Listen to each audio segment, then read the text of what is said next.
Hello दोस्तों, स्वागत है आपका मेरे चैनल पे जिसमें मैं आपको काफ़ी सारी मूवीज़ की एक्सप्लेनेशन दूंगा।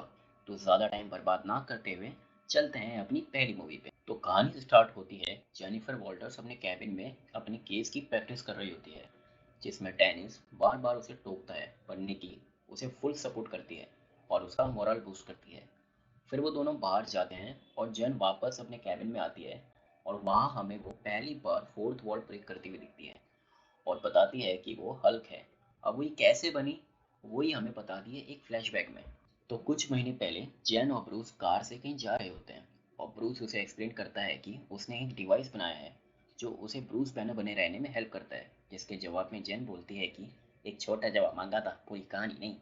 फिर ब्रूस उसे पूछता है कि चीटोस में चॉकलेट्स लगा के कौन खाता है, जिसके जवाब में जैन बोलती है कि चीटोस का मसाला हाथ में न लगे। वैसे काफी इंटेलिजेंट है। फिर जून क्रूज को कैप्टन अमेरिका की थ्योरी बताती है कि कैसे आर्मी में आने से पहले उसकी गर्लफ्रेंड नहीं थी। फिर वो सिंबल ऑफ अमेरिका बना वॉर्स में जीत के और फिर बर्फ में जम गया इतने सालों के लिए। ये सब बताते हुए दोनों का फोकस रोड से हटता है कि तभी एक स्पेसशिप उनकी कार के सामने आ जाती है, जिससे उनकी कार का बैलेंस खराब होता है और वो खाई में गिर जाते हैं। जैन अपने आप को संभालती है कार से निकल के और फिर ब्रूस को निकालने जाती है जो कार में फंसा होता है। ब्रूस को निकालते हुए उसका खून जैन के हाथ में गिर जाता है और जैन देखती है कि उसकी बॉडी में कुछ अजीब सी चीजें हो रही हैं और वो जंगल की तरफ भाग जाती है। वहीं ब्रूस भी अब हल बन रहा होता है और फिर स्क्रीन ब्लैक हो जाती है। और नेक्स्ट सीन में हम देखते हैं कि रात हो चुकी है और जैन जंगल में बेहोशी की हालत से उठती है और थोड़ा चलने पर उसे एक बार दिखता है जिसके अंदर वो पीछे के रास्ते से चली जाती है और लेडीज वॉशरूम में अपने आप को साफ करती है कि तभी वहां पर कुछ लेडीज आती हैं और उसकी हालत देख के वो सब उसकी मदद करती हैं।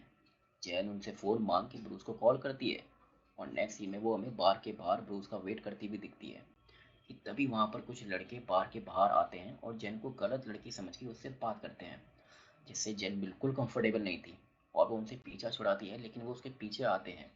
तभी जैन हमें पहली बार शी हल्क बनते हुए दिखती है और वो उन लड़कों पे अटैक करने ही वाली होती है कि तभी हल्क आ जाता है और सीन कट हो जाता है।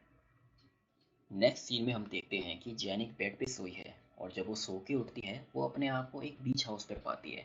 वो बहुत कंफ्यूज होती है कि ये सब क्या हो रहा है।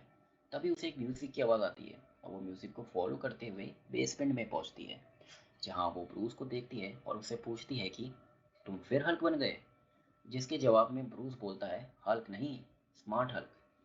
फिर जैन उसे पूछती है कि हम कहाँ हैं, तो स्मार्ट हल्क बताता है कि वो मैक्सिको में है और ये वही जगह है जब ब्रूस ने हल्क को एक जिस्म दो जान से एक जान कर दिया था, जब थेनोस ने चुटकी बजाकर आधी दुनिया साफ कर दी थी।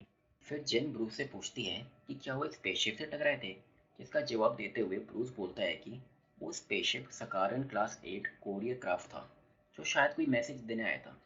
लेकिन अभी वो जेन की न्यू पावर्स के बारे में डील करने के लिए बोलता है और बताता है कि क्रैश के दौरान ब्रूस का ब्लड जेन के सिस्टम में चला गया है और डेंजरस ग्राम गामा रेडिएशन भी, जिसे सुन के जेन काफ़ी डर जाती है। पर ब्रूस उसे एक मशीन में डीएनए दिखाता है और समझाता है कि उन दोनों के अंदर ही rare combination of genetic factors है जो गामा रेडिएशन को एब्जॉर्ब करके कन्वर्ट कर सकता है। ब्रूस बताता है कि जेन के ब्लड की वजह से उसका हाथ पूरी तरह ठीक हो गया। फिर ब्रूस जेन का ब्लड सैंपल डिस्ट्रॉय कर देता है ताकि वो गलत हाथों में ना आ जाए और उन जैसा कोई और ना बन जाए।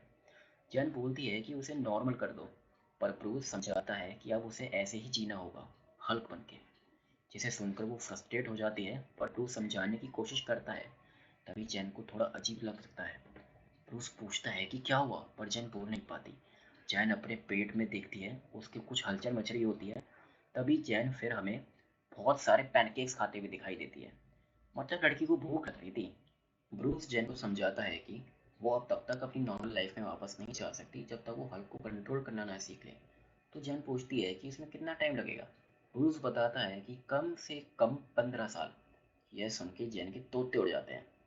फिर हमें दिखाते हैं कि जेन की ट्रेनिंग स्टार्ट हो गई है और उसे एक रोलिंग आरी को रोकना है, लेकिन वो काफ़ी डर जाती है और उसी डर में वो शी हल्क बनती है और उसे तोड़ देती है और दरवाज़ा हट पे फेंक के बाहर आती है। ब्रूस जेन को शांत करने की कोशिश करता है और जेन उसे बोलती है कि घोड़े की तरह क्यों बोल रहे हो, जिसके सुन के हल्क के भी तोते उड़ जाते हैं, क्योंकि जेन के अंदर हल्क की तरह कोई दूसरी पर्सनैलिटी नहीं, वो एक जिस्म एक जान है। ब्रूस को ये देख के बहुत जलन होती है क्योंकि उसने हल्क को कंट्रोल करने के लिए 10 साल तक हल्क से लड़ाई की, नई नई चीज़ें ट्राई की, फिर जाके वो उसे कंट्रोल कर पाया। जेन ब्रूस से पूछती है कि हल्क से वापस नॉर्मल इंसान बनने के लिए क्या करना होगा। तो ब्रूस बोलता है, पता नहीं, मैं तो खुद जेट से गिर के, रोबोट से पिट के या नताशा से लोरी सुन के नॉर्मल होता हूँ। जेन टोटली कंफ्यूज। ब्रूस बताता है कि वो एक बार 2 साल के लिए हल्क बना रहा, आउटर स्पेस में। जिसे सुनकर जेन डर जाती है और दोनों लैब से निकल जाते हैं। और फिर दोनों हमें योगा करते हुए दिखते हैं, जिसपे जेन ब्रूस के बहुत मजे लेती है। और ब्रूस बोलता है कि कल सुबह हम तेरी ट्रेनिंग स्टार्ट करेंगे, चल बाय। अगली सुबह ब्रूस सोई हुई जेन के कान के पास एक हॉर्न बजाता है, जिसे जेन डर के शी हल्क बन जाती है और बेड टूट जाता है। और वो ब्रूस पे बहुत गुस्सा होती है। सारे भाइयों वाले हरकतें कर रहा है ये लौंडा। ब्रूस समझाता है कि हल्क बनने के बाद उसे कहाँ रहना चाहिए, कितने कपड़े रखने चाहिए, ब्ला ब्ला ब्ला ब्ला।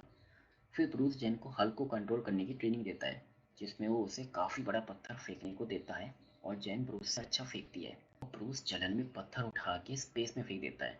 फिर दोनों हल्क जंप करते हैं, फिर बैलेंस करना सीखते हैं, जिसमें जेन ब्रूस से अच्छा करती है और ब्रूस की जल की पाइस हो जाती है।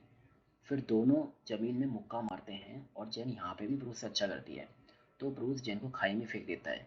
भाई साहब, जलन इंसान से क्या क्या करवाती है। फिर दोनों में थोड़ी सी तू तू मैं होती है। फिर ब्रूस जेन को हल्क के नुकसान के अलावा हल्क होने के फायदे बताता है, जिसमें वो अनलिमिटेड दारू पी सकते हैं बिना टल्ली हुए। फिर दोनों पूरा बार खत्म कर देते हैं पी के। और ब्रूस बताता है कि ये बार उसने और टोनी ने मिलकर बनाया था। वो ये बात बताते हुए इमोशनल हो जाता है और जैन उसे चीयर करती है।